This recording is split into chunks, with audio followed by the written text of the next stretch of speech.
E aí, galera, como é que estamos? Como é que estamos? Vamos voltar então, né, conforme eu tinha dito na última aula, né, eu meio que falei, né, eu retomei muitos dos conceitos que eu tinha falado já, né, condensei eles e expliquei mais ou menos por que, né, aprender, estudar Linux, né, no mundo de hoje, né? Então, vamos começar aí a literalmente configurar, né, como é que a gente instala alguns programas, como é que a gente tipo, prepara o nosso Ubuntu para vocês estarem utilizando, tá? Para vocês estarem usando, aí eu vou falar de algumas aplicações, de alguns utilitários, né, que são interessantes da gente estar instalando, né? E aí eu passo para comandos básicos do Linux que a gente utiliza no terminal. Fechou? Então vamos lá. Próximo. Olha só, como eu tinha dito, isso no Linux ele vem melhorando com o tempo.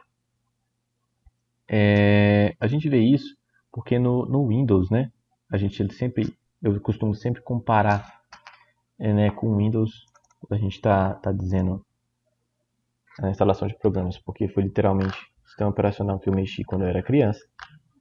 Mas quando a gente entra no Windows, a gente acostuma a sempre falar, download, aí programa tal, né? Vamos supor que eu quero instalar o WinRAR lá no Windows, né? Então eu coloco o WinRAR, Windows e a versão que eu quero, pronto, eu vim aqui, ele sempre vai me dar um executável, né? Ele sempre vai me trazer um executável, onde eu faço o download, clico duas vezes, next, next, next, next, ok, e o programa está instalado, correto?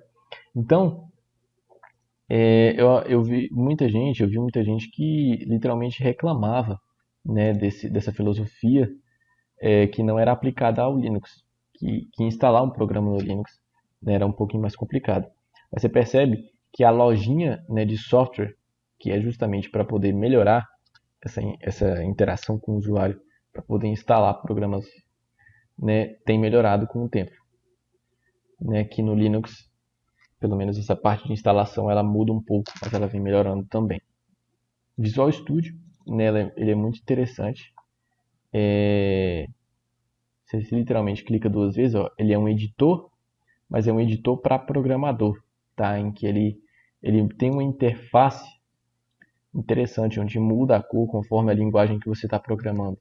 Então é muito interessante você estar instalando. Então você simplesmente clica em instalar aqui, ó, coloca a sua senha e ele vai instalar esse programa. Autenticação. A gente volta e ele tem a lojinha para poder a gente estar instalando, né? Ó, para quem quer utilizar o Spotify no Linux, tá aqui, ó. Você clica duas vezes, mais uma vez, vai colocar em instalar, tá? Ele vai instalar. O Sublime, esse aqui é um editor de texto que eu também gosto muito. Eu vou lá, ó, instala também. Né? Ele é parecido com o Visual Studio.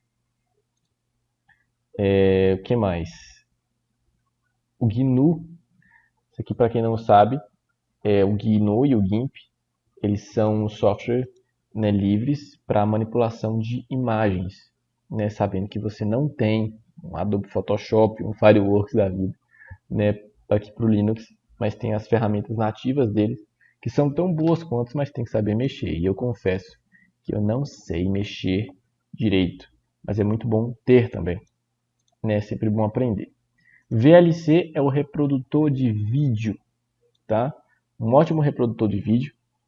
E o bom é que ele não dá, ele é mais que um reprodutor de vídeo. Eu utilizei esse programa aqui para poder fazer, vamos supor, um projetinho de sistemas embarcados, onde eu visualizava a câmera, um módulo de câmera que eu coloquei, né, num protótipo, e eu via Wi-Fi, né, via VLC. Então, ele é mais que um reprodutor de vídeo, ele tem ferramentas a mais e é muito importante também. O que mais? Para quem quer, né, um navegador diferente do Mozilla Firefox, que é o padrão, né, do Linux, é como se fosse o navegador do Linux, né, software livre também.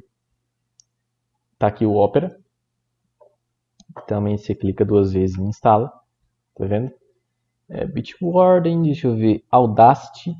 Audacity é um programa para poder editar áudio, tá? Também que eu já utilizei no Windows. Também tá aqui. Deixa eu ver se tem mais alguma novidade. Acredito que esses aqui são os principais que eu conheço. Né? Ele te dá essa listinha aqui e te dá a opção de você ver outro software. Né? Abrir software agora, que essa aqui literalmente, gente, é a lojinha, tá? do Ubuntu, em que você busca, né, o seu programa aqui, ó, e aí você clica 2 vezes e você consegue instalar. Tá? Eu costumo sempre também procurar por aqui. Porém, tem alguns outros programas em que eu costumo instalar direto pelo terminal. Assim, nasce que diabo é terminal? Vamos lá. Terminal, gente, é como se fosse não. É a famosa telinha preta, tá? Terminal, é esse carinha aqui, ó. Eu clico para cá e arrasto para cá, ó, para minha navbar. Opa, por que não tá vendo? Aqui, foi. Terminal foi adicionado aos favoritos, beleza. Então você já viu que essa interface gráfica aqui, gente, vou lembrando as coisas e vou lembrando aos poucos, picado e vou falando. Essa interface gráfica aqui é chamada GNOME, tá? Ela já foi muito utilizada. Se não me engano, sempre foi utilizada no Debian, né? Na distribuição Debian, em que ela sempre tive muitos elogios, né, para essa interface gráfica. E ela foi, né, trouxeram ela para cá para o Ubuntu. Que antes a interface gráfica do Ubuntu era Unity, e eu confesso que eu não era muito fã, tá? Prefiro a GNOME. Em que literalmente eu clico aqui em atividades e ele mostra os aplicativos que são abertos, eu posso transitar, né, entre eles, e aqui eu digito, né, a aplicação que eu estou buscando, como se fosse o buscar lá do menu iniciar.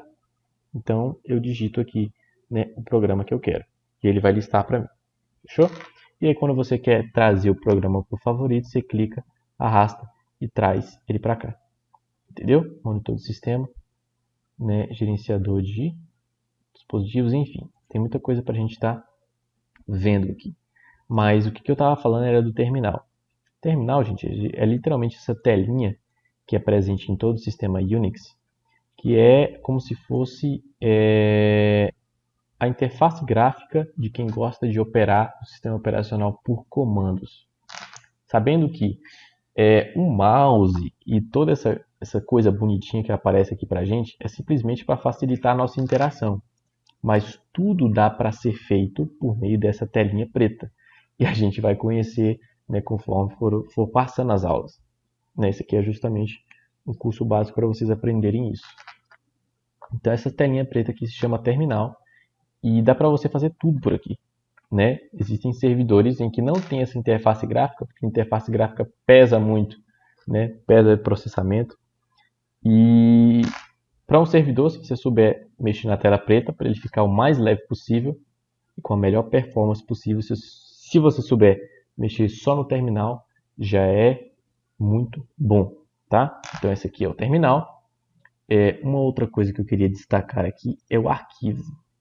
Não tem aquele modo lá que a gente mexe lá no Windows, em que você entra no Explorer. Aqui é chamado de explorador de arquivos ou Nautilus, né, no Debian, se eu não me engano, não sei como é que é o nome aqui. Mas é literalmente a pastinha, né, do seu computador. As pastinhas que tem no seu computador. Então, quando você tem downloads, imagens, as pastinhas pessoais estão aqui, sua pasta pessoal está aqui. E aí você transita entre elas, tá?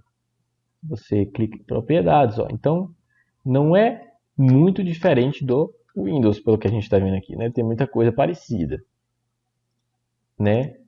Quando a gente precisa, então, tá mexendo com os nossos arquivos, a gente vem esses arquivos aqui.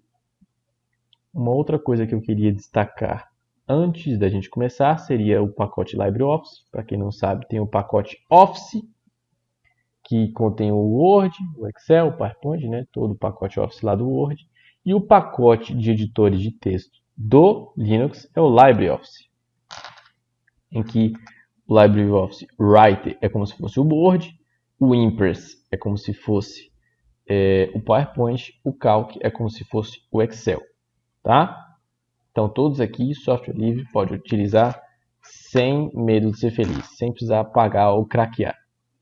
O que mais eu posso estar falando para vocês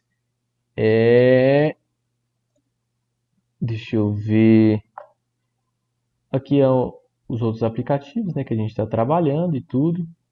Eu acredito que as próximas coisas a gente vai estar trabalhando aí os principais comandos. Acho que eu vou começar os principais comandos, né, já nas próximas aulas, e eu vou lembrando com o tempo o que eu tenho que dizer para vocês. Fechou?